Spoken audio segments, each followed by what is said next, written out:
Right now, it is 72 degrees in Stone Mountain, 74 in McDonough, 73 right here in Midtown. More news at 11:30, breaking news when it happens. I'm Daphne Young, 95.5 WSB.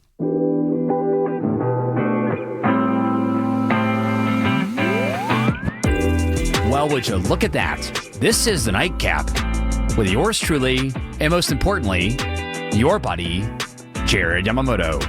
This is my new talk show, typically heard Saturdays from 11 to midnight, right here on 95.5 WSB. And yes, I am back for more. Man, this has been a fun week here on WSB. I got the chance to fill in with Tim Andrews on Wednesday and Thursday on the Shelley Wynter Show. And then last night, I got the chance to fly solo. And my goodness, I did not realize the student loan conversation was going to carry over the way that it did. I really thought that was kind of a lost headline from this week, because with Trump, what I've learned is that, man, the news cycle, you may focus on one thing for a day, but then it just moves on. He just moves on to something else so quickly. And with all the news, even the news of the night tonight, he's already moved on to 100 other things. So my promise to you, especially those that were listening last night, which first off, thank you so much for listening to the fill-ins. Loved getting the chance to fill in for Shelley Wynter, and obviously love what I do on the Von Haessler Doctrine as well, too. But my promise to you tonight is I think I've exhausted the student loan conversation, because, my goodness, I think we went through all the ins and outs of it, took a ton of calls. In fact, I'm not going to take any calls tonight. Jason, by the way, who has now moved behind the glass from last night, he was actually screening last night the calls. I was working you last night. I was working you last night. So it's nice to have you behind the glass, and you'll be happy to know, my friend, that your only job tonight will be to make sure my voice gets to all of the beautiful people out there. And of course, if I say something controversial, really Jason's in control. So he's the one that can decide, I don't like what that Yamamoto is saying right now, and he can shut me down at any point. So I think what I'd like to say is, if you'd like to hear my conversation on the student loan crisis in America, and people reacting the way that they did to it, where they're like, there's people that were acting with glee about it, like, ha, people got to pay back their student loans, hell yeah. And then the other people that are like, oh no, what are we going to do? My thoughts on that are available in my podcast feed now. Just look for the Nightcap with Jared Yamamoto, and you can grab my fill-in on the Shelley Wynter Show wherever you get your podcasts. But tonight, there is so much to talk about. So let's go on and open up the... It's the news of the night. See, this is the funny thing. I've been talking a lot this week, and I get excited because I love doing radio, especially talk radio. And the one thing that I will say, even if the news cycle does spin out a ton of stories every day, and it can be exhausting, man, there is always an abundance of things to talk about, and that makes it exciting. So I'm excited to get to some of the stuff that I have tonight. Number one, I know the station's been teasing this all day today, that the cost of a 4th of July cookout is going to be less than last year, but it's still going to cost $70 on average for 10 people. Now, for me, I know a lot of people are getting ready to go on their 4th of July trips. I love the fact that 4th of July is on a Friday this week, so it's going to be awesome. I'll be out on Lake Lanier having a damn good time with my friends out on an Airbnb, and of course, I'll broadcast from the Airbnb next Saturday. Hopefully, I'll be in a decent condition, but it's going to be a good old time. But what I think is funny about this is they look at some of the metrics here for the average costs for a 4th of July cookout here. And they bring up ground beef, chicken breasts, pork chops, cheese, hamburger buns, you name it, potato chips, strawberries. That's kind of an I don't have strawberries at my 4th of July cookouts, but at least I appreciate that they're not referring to it as a barbecue. I always hate when people up north, especially, I love the transplants that have moved down to Atlanta. But if there's one phrase that the transplants to Atlanta have taken, and they are saying it completely incorrectly, it is the idea of when you go and get burgers and hot dogs, they call it a barbecue. No. You're in Georgia now. Barbecue is brisket. That's going to be pork. That's going to be all of the barbecue fixins. A cookout is when you got hamburgers, hot dogs, and all that stuff. So I appreciate that the article, at least here, is listing the different costs and referring to it as a cookout. But the thing that they're missing here, and I really wish that this study would have identified this, but they're missing the booze. Let's be honest. Most people on 4th of July are having a nice couple of adult beverages or two, and that's fine. There's nothing wrong with having a couple of adult beverages, and if you abstain from having a couple of adult beverages, that's okay as well too. But I feel like this study from the American Farm Bureau Federation, the AFBF, for those playing along at home, the fact that you only bring up the different meats, chips, cookies, ice cream, strawberries, and lemonade, and not the booze, I feel like you're missing a major piece here. And even though the cost has gone down to $70 this year compared to $71 last year, the things that are more expensive are the meats. The only real place where you're saving money is on pork chops this year. Apparently, pork chops are just significantly cheaper. Everything else pretty much is the exact same price, which I'm not sure why pork chops are suddenly cheaper. And I'm not going to lie, pork chops are not part of the Yamamoto staple for 4th of July cookouts. We're going burgers and dogs next week. And I would add in all kinds of things in here. Again, we're going to make sure to get all the good kinds of booze out there. And what I want to make sure that I offer to people out there, because I know, again, the station's been promoting this all day today. And I want to make sure that people understand that it's important to shop in different places. This is the biggest thing that I've learned. And I know it's annoying, but you've got time. You're probably not leaving. Some people turn the 4th of July into a whole week thing. I call it Independence Week. Some people might just be taking the long weekend. But one thing that you can do, starting now, literally, like maybe, I guess the grocery stores are closed now, but starting tomorrow morning, what you can do is go to different stores and price things out. And I know that might be tedious. I know that might be annoying to go to Publix, Aldi, and to Kroger and to Trader Joe's. It might be annoying, but I'm telling you, these stores know what they're doing. They know exactly how to pull those strings on you. One store might have a deal on the burgers. The other store might have a deal on the buns. And if you just invest a little bit of your time, and I know it's annoying to have to invest that time. I'm not saying that it's not annoying to do that, but you will save money. And I saw deals. I mean, hell, I have been the biggest promoter of Walmart this week too. I mentioned earlier on the Doctrine this week and on one of the Shelley Wynter fill-ins that I got a new bike this week. I mean, I was amazed at some of the deals that Walmart had as well too. It doesn't mean that they have the best meat or that I suddenly am endorsing them to get all your stuff, but I assure you, add them into your list. I saw a 30-pack of Bud Light. I think I want to say it was like $25. And for 4th of July, there's nothing better than a little Bud Light or a little Bud Heavy to go along with your cookout. And if it's $25, that's less than $1 per can. So I'm here to help you find the deals out there.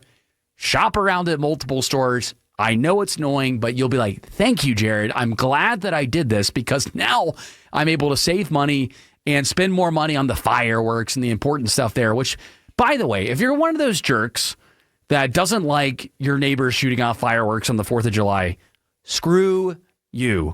It's one day. I guess you get New Year's too. You get 2 days out of the year where you just have to let the people that shoot fireworks, let them have their moment.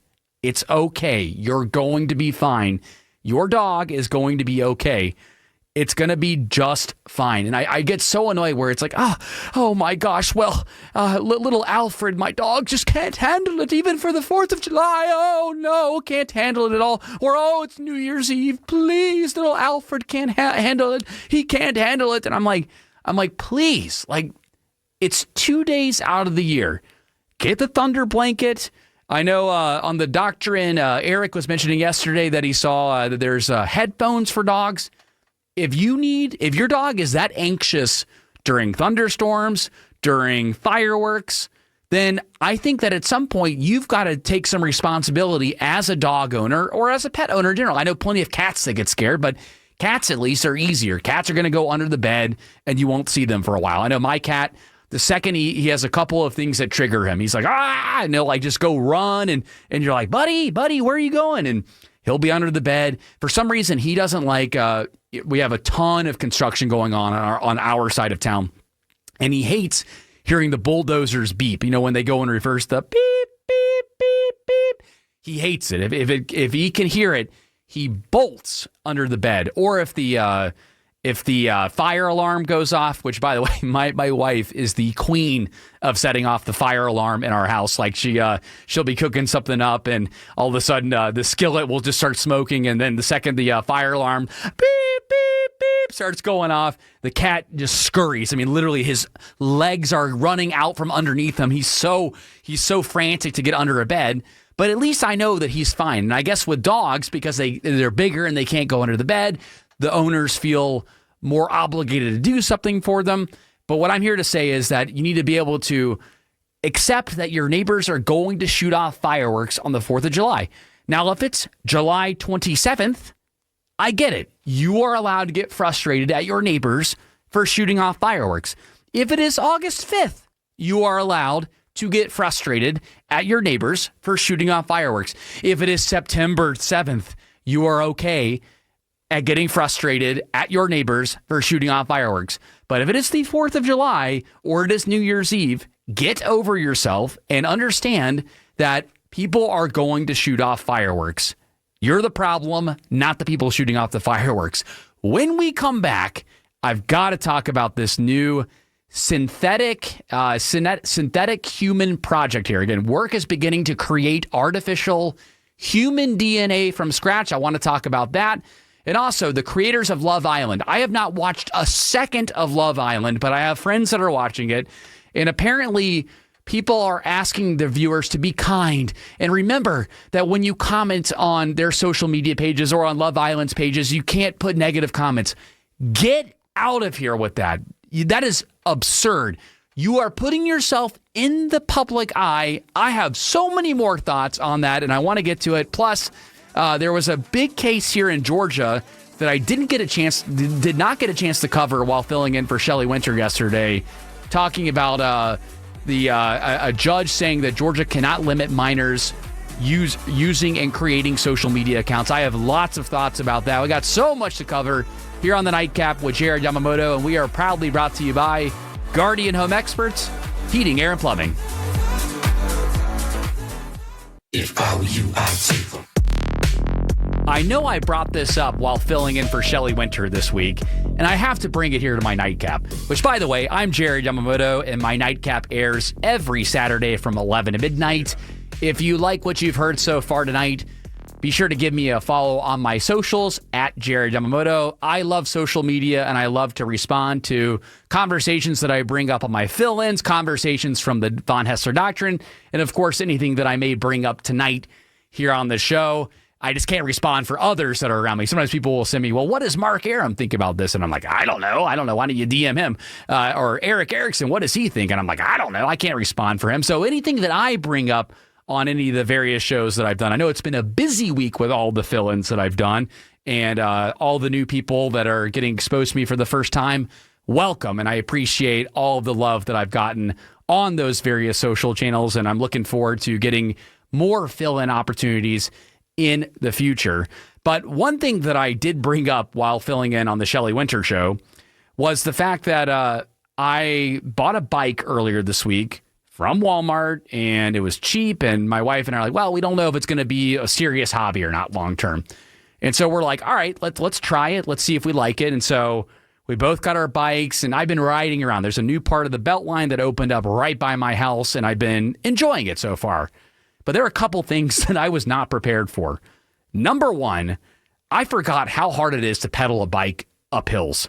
That is difficult. Even if you put it in the lowest gears, it is still difficult. Like, to the point where I had to walk it a couple of times. And I mean, I can run a 5K, I can walk fine, but biking is a totally different muscle. And I was surprised at how difficult it was for me going up some of these hills, especially on the west side of town. I was really surprised about that.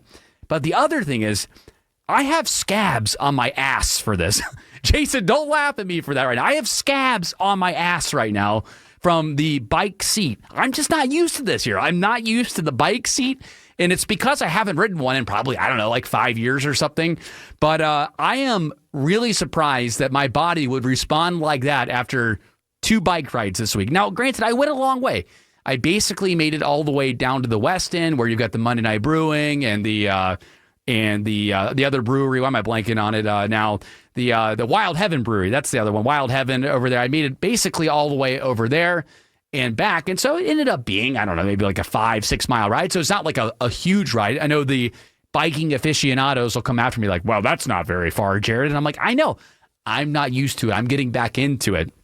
But if you have any advice on how to deal with the aching ass syndrome, please let me know on the open mic feature. Again, you get 30 seconds over there. You just use that WSB radio app. No calls tonight. I made poor Jason work his butt off yesterday while filling in for Shelley Wynter, talking about student loans. And if you want any of that conversation, that podcast is available wherever you get your podcasts. Just look for The Nightcap with Jared Yamamoto. But my random thought, this is where I was going with this. See, this is what happens here in talk radio. You get going and you forget you lose the thread there sometimes. And my random thought is, I want to make sure that I give a massive thank you to the maker of gears for bicycles. What an underrated invention. The chain drive, which allows you to change speeds and change gears on there, was invented by Daniel Rutter back in 1879. The freewheel mechanism, which allows coasting, was invented by William Van Eyden in 1869. And the derailleur system, that was invented by Paul de Vivi, which I'm not sure what the derailleur system is, but obviously it's all part of the gear process. Thank you so much for creating all of those things, because imagine when a bike was invented, it probably just had one speed. It had one speed. So without being able to change gears, especially where I am with all the hills that I have on the west side, I would not be able to get around at all. So thank you to William Van Eyden, Paul de Vivi, and Daniel Rutter for inventing the bike chain. You made a tremendous impact on my life this week, and I appreciate you. My ass would be bleeding had it not been for these extra gears, and I probably would still be trying to get back from the West End, trying to get back to the West Side. All right, when we come back, I mentioned these stories here. We got to get into this judge's ruling saying that Georgia cannot limit minors from creating social media accounts, the Love Island bullying, and, of course, there's new work to create artificial human DNA from scratch. What could go wrong? We'll cover all this and more when my nightcap returns after news, weather, and traffic.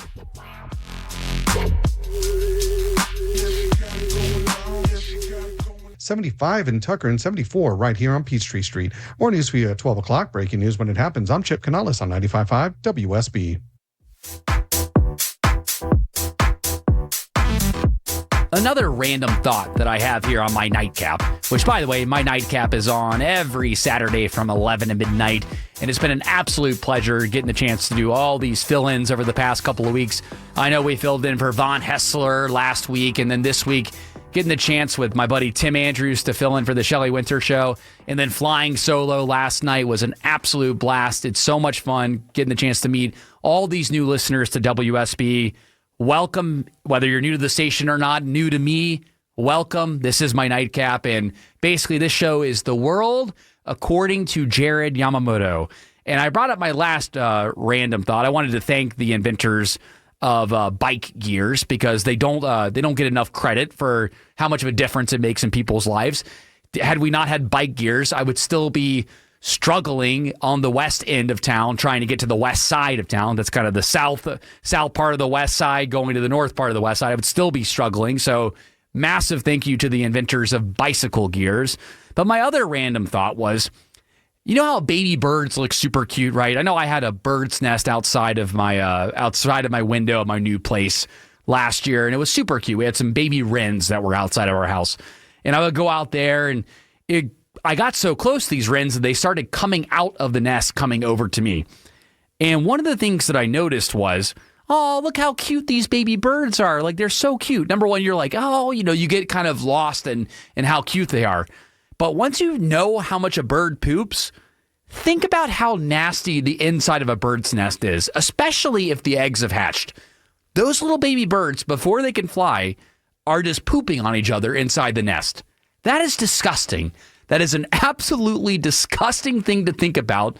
And we are so distracted by the cuteness of the baby birds that I hadn't even thought about it. I'm like, ugh, these little baby birds are pooping on each other. And I remember I think there were 6 baby wrens in the nest that was on my patio.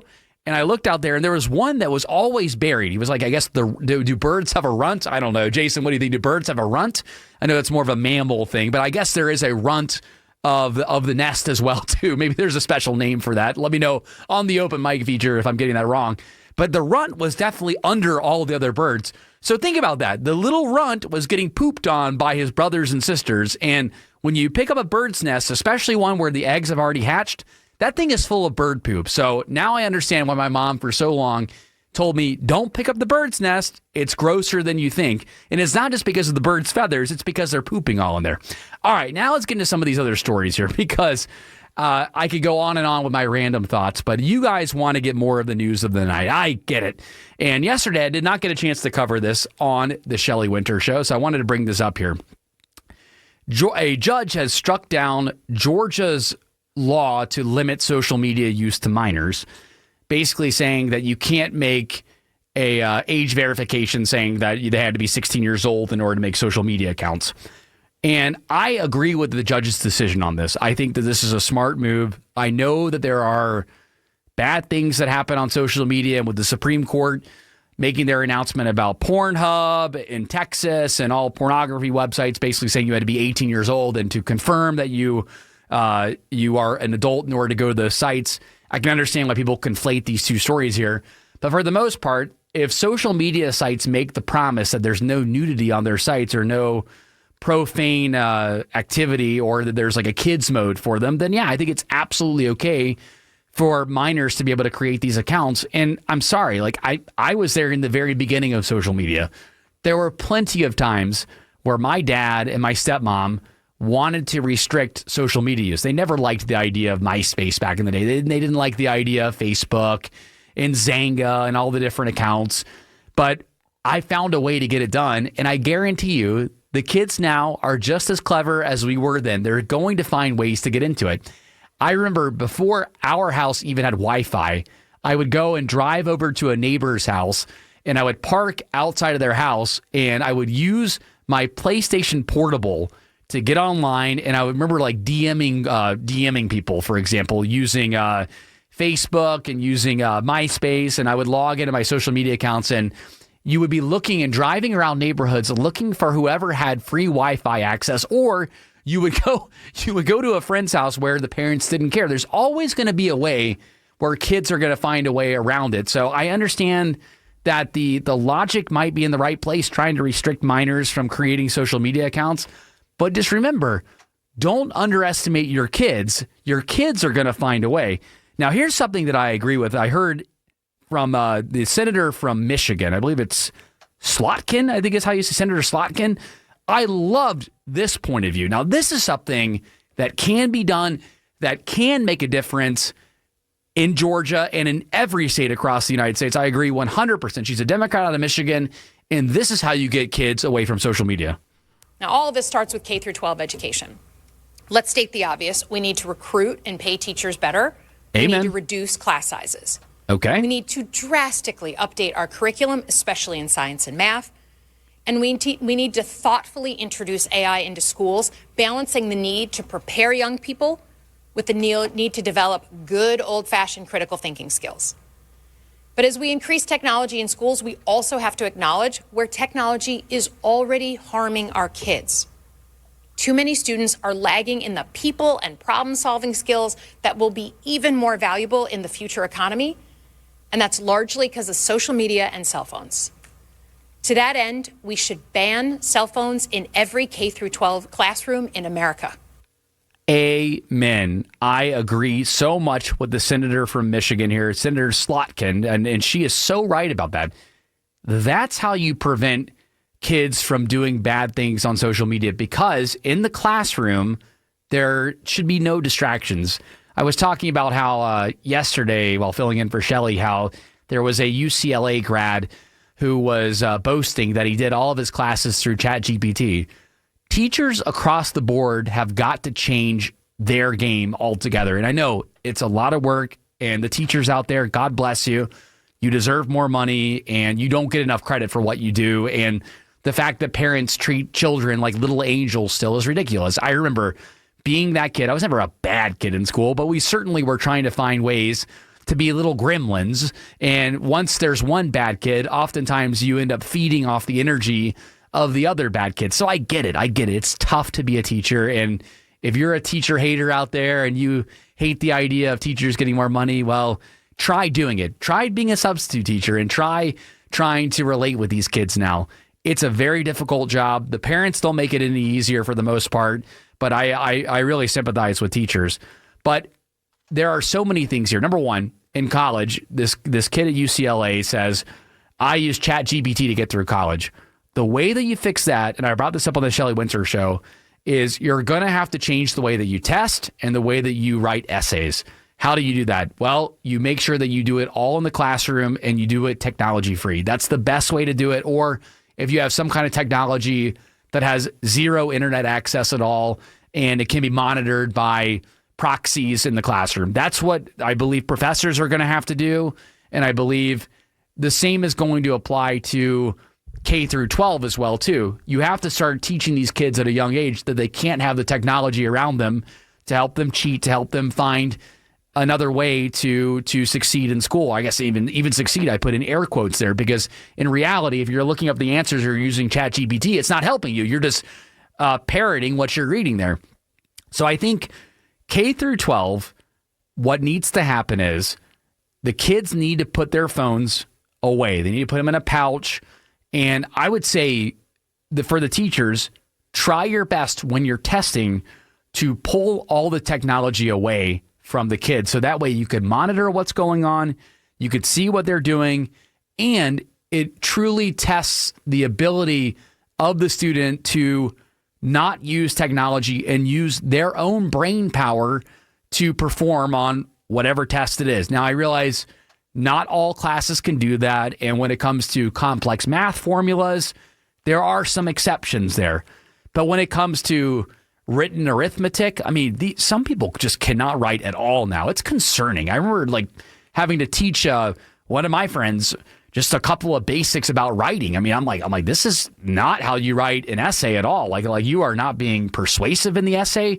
I had to teach the old hamburger bun style essay too. That's how at least I learned in high school. I mean, we've come a long way from, I remember being an okay writer in high school, not a great writer and okay, but I had some amazing professors in college that helped accelerate my writing and brought me to a point where I was entered into a contest my sophomore year when I was in English 1102 for bringing up a concept in a novel that my professor was just blown away by. She's like, wow, I didn't even think about the book like that. And I think that so many people are trying to find the way around. They're like, oh, like there's going to be another way around this, another shortcut that you can take. No. What we need to do is we need to find out and test these kids on what they are truly learning. Let them have the technology at home. Let them use the technology, but in other circumstances. But when you have to test or when you have to write an exam, that's how you do it. And if you start K through 12 now, there'll be less of a transition period while getting everybody ready for college. I realize we're kind of in the Wild West right now with this stuff because it's very difficult to make a drastic change like that. And I know there's going to be people that shoot back at me and say, well, what about this, Jared? What about this scenario? And I'm like, I know, I get it. There's no perfect scenario to this because you cannot stop children from using technology. You cannot stop children from trying to find, or I guess even to college, because you can't stop students from trying to find the easy way out. But where you can test them is make sure, okay, all right, these 3-4 tests throughout the year, that's where your weight is. And if you don't, or where your grade weight is, and if you don't get the grade weight in the right place, then you end up failing the class. And I know that's harsh, but we need to get back to a place where we're not afraid to fail people either. That's just my opinion on that. I realize some people are like, well, what about my poor baby? Well, your poor baby needs to learn how to read, write, and do math. These are the things that are important with getting an education, whether you go to college or not, by the way. So K through 12 and college, I would say This formula will work across the board. All right, when we come back here on the Nightcap, I still have not gotten to the Love Island hate right now. I can't believe that some of the people are suggesting that Love Island, you need to be nicer and spread love instead of putting negative comments out there. Get out of here. I have so much to say about that. And of course, in the last segment, I'll run out of time. And work is beginning to create artificial human DNA from scratch. What could go wrong with that? We'll cover all of that, and I got a few more stories for you when my Nightcap returns in just a few minutes, and we are proudly brought to you by the great folks over at Guardian Home Experts, Heating, Air, and Plumbing. Cross my mind.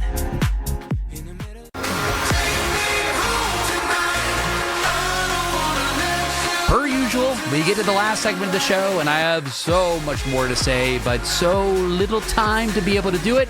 So do me a favor, if you have any questions about anything that I've brought up tonight on the show, or any of the Shelley Wynter fill-ins, or anything that I've said on the Von Haessler Doctrine this week, go on and give me a follow on my socials, at Jared Yamamoto. Hell, you can just give me a follow if you like what you heard. That's okay, too. We can be friends on Facebook, X, Instagram, TikTok, all the different socials. YouTube, I've been trying to grow my presence over on YouTube as well, too. So feel free to give me a follow on all those different places. Got several other stories I want to get to here, but of course, the clock is a ticking here. So let's go to this Love Island story. I'm not watching Love Island, but I have friends that are, and I get it. It's super popular, and I maybe I need to get into it. I guess there are several episodes per week. I'll be honest, again, I have not watched a single second of it. But for the creators of Love Island to come out and put out an Instagram post saying that viewers need to be kind and, quote, spread the love instead of being negative is absurd. We don't need somebody coming out there telling us what we can and cannot say online. When you put yourself out there as a public figure, you have to put your big boy bikini on, or excuse me, your big boy swimsuit on, or your big girl bikini on. I gotta say, you know what? A boy can wear a bikini if he wants to, too. You know what? It's 2025. You put on your bikini, you put on your swimsuit, you gotta put on your big human clothes, your big human swimsuit, and understand that people are not going to like you because you signed up for a reality show. And in a reality show, even though it's not really reality, people are going to respond to the things that you say on the show, and it might be negative. We've got to grow up a little bit and get out of this idea.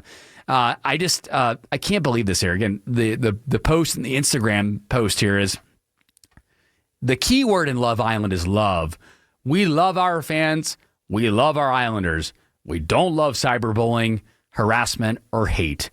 And I'm sorry, that's just what happens when you become a public figure. Hell, it was going on even with when American Idol started back in the day.